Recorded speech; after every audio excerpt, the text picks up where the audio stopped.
Jésus et ses disciples approchèrent de Jérusalem. Ses disciples amenèrent une ânesse et son petit, disposèrent sur eux leurs manteaux, et Jésus s'assit dessus. Dans la foule, les gens étendirent leurs manteaux sur le chemin. D'autres coupaient des branches aux arbres et en jonchaient la route. Les foules qui marchaient devant Jésus et celles qui suivaient criaient « Hosanna au fils de David! Béni soit celui qui vient au nom du Seigneur. Hosanna au plus haut des cieux. »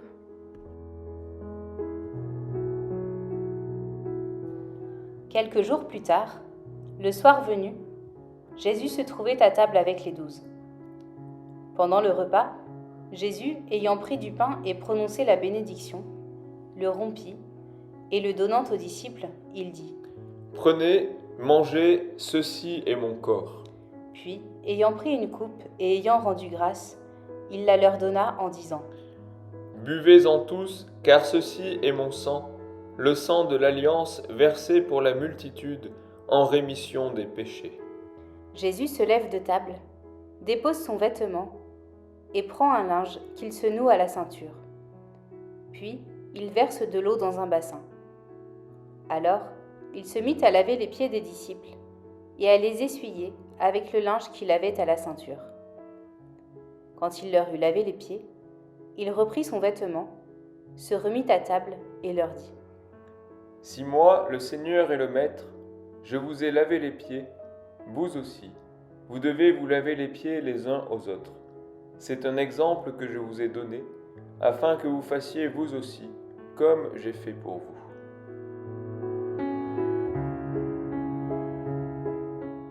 Ils partirent pour le mont des Oliviers.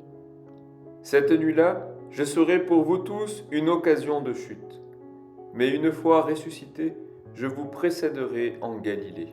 Pierre lui dit « Si tous viennent à tomber à cause de toi, moi, je ne tomberai jamais. » Amen, je te le dis, cette nuit même, avant que le coq chante, tu m'auras renié 3 fois.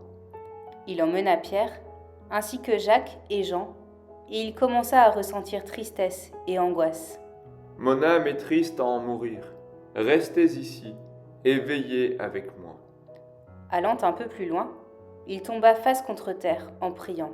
« Mon Père, non pas comme moi je veux, mais comme toi tu veux. » Puis il revient vers ses disciples et les trouve endormis. « Ainsi, vous n'avez pas eu la force de veiller seulement 1 heure avec moi?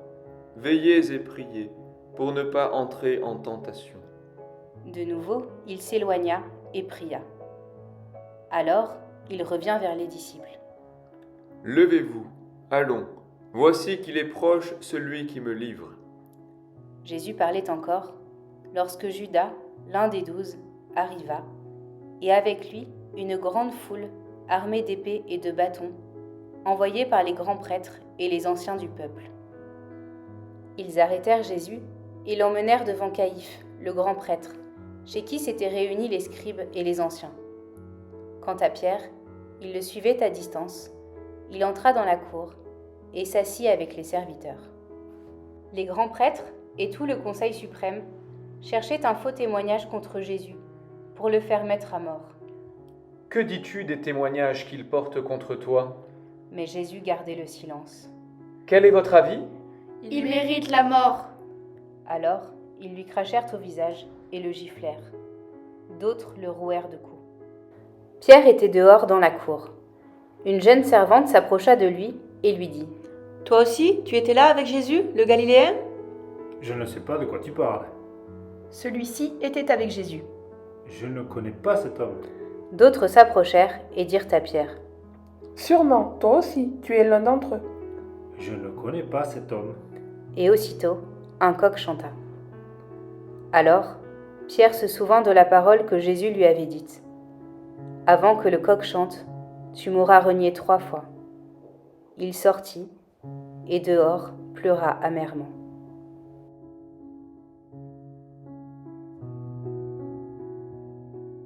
Le matin venu, on fit comparaître Jésus devant Pilate, le gouverneur, qui l'interrogea.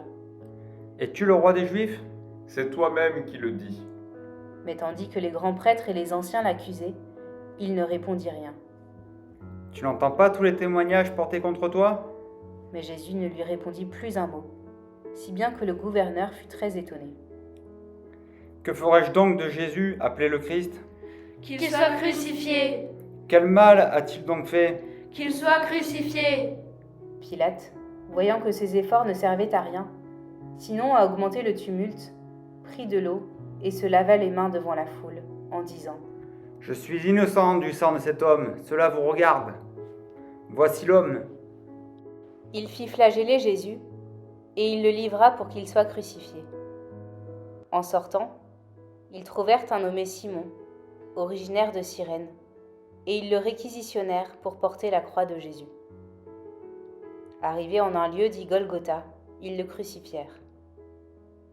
Au-dessus de sa tête, ils placèrent une inscription, indiquant le motif de sa condamnation. Celui-ci est Jésus, le roi des Juifs. Or, près de la croix de Jésus, se tenait sa mère. Jésus, voyant sa mère, et près d'elle le disciple qu'il aimait, dit à sa mère : Femme, voici ton fils, Puis il dit au disciple, voici ta mère. et à partir de cette heure-là, le disciple l'a pris chez lui. Vers 3 heures de l'après-midi, Jésus, poussant un grand cri, rendit l'esprit.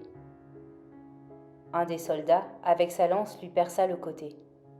Et aussitôt, il en sortit du sang et de l'eau. À la vue de ces événements, le centurion et ceux qui, avec lui, gardaient Jésus, furent saisis d'une grande crainte et dirent : Vraiment, celui-ci était le Fils de Dieu. À l'endroit où Jésus avait été crucifié, il y avait un jardin, et dans ce jardin, un tombeau neuf dans lequel on n'avait encore déposé personne. À cause de la préparation de la Pâque juive, et comme ce tombeau était proche, c'est là qu'ils déposèrent Jésus. Seigneur, tout au long de la Semaine Sainte, nous allons te suivre pas à pas. Tu vas donner ta vie pour moi. Permets-moi de t'accompagner chaque jour en t'aimant de plus en plus. En entrant à Jérusalem, tu es acclamé comme le roi avec des rameaux. Seigneur, tu es mon sauveur. Le jeudi saint, tu nous donnes ton corps et ton sang en nourriture. Seigneur, viens nourrir mon âme, j'ai faim et soif de toi. Lors de ta passion le vendredi, tu acceptes de mourir sur la croix par amour pour nous. Merci Seigneur d'avoir donné ta vie pour moi. Le samedi saint, tu es au tombeau, mais je sais que la vie sera plus forte que la mort. Aide-moi à garder l'espérance même dans les difficultés de la vie. Amen. Amen.